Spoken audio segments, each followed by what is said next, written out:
Everyone, this is a presentation given in assignment in course RDL 730, which is Tech Alternatives for Rural Development, taught by Professor Charihar.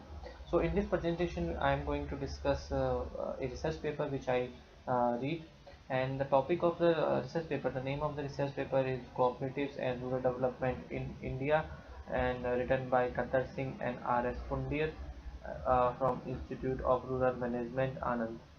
So basically, in this research paper, we are targeting how the cooperatives of India plays a key important role in the rural development. So let's get into the research paper. So with as we know that more than 700 millions of people living in rural area, and rural area share almost 29% of the GDP. So no strategy in India, no strategy of Indian government can work if it is not focused on the rural development. So as we know that rural development plays a key role in the overall development in India. So rural development is influenced by a number of factors such as natural resources, human resources, technology, institute, organizations, including cooperatives. Okay, so these are some factors that influence the rural development. So we will focus on the only on the cooperatives. So basically, a cooperative is a form of organization which has a great potential, and that it plays a key instrument for the rural development. And India can proudly say that it has a largest number of have the largest network of cooperatives in the world. So since this research paper was given in 2000, so here a detail was given according to 1996 data. So in this research paper, the author has said that as of 31 March 1996, there were nearly 4.72 lakh rural cooperatives of 24 different types, having the total membership of some 220 million and the total working capital of 15 lakh million. So obviously they occupy important role and India's rural economy. Okay, and actually their share of cooperative societies not only in the credit cooperatives but also in different kind of cooperatives like milk cooperative, like we have sugarcane cooperative societies.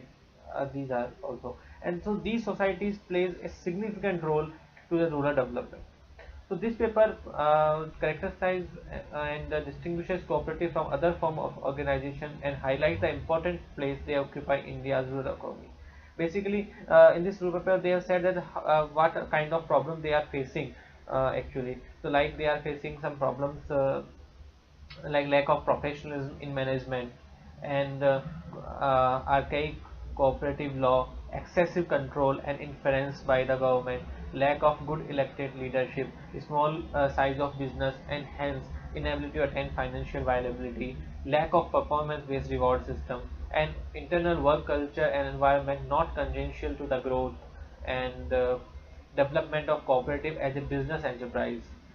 This paper not only give these problems but also provide their solutions. So basically, the solution can be that like cooperative need to be democratically governed by board of directors elected by their members, so that they can work for the whole of the cooperatives, not just for a part. Also unshackled from the archaic cooperative laws. Okay. Cooperation should be liberated from unnecessary government controls and managed professionally. If uh, which I thought that these solutions should be implemented.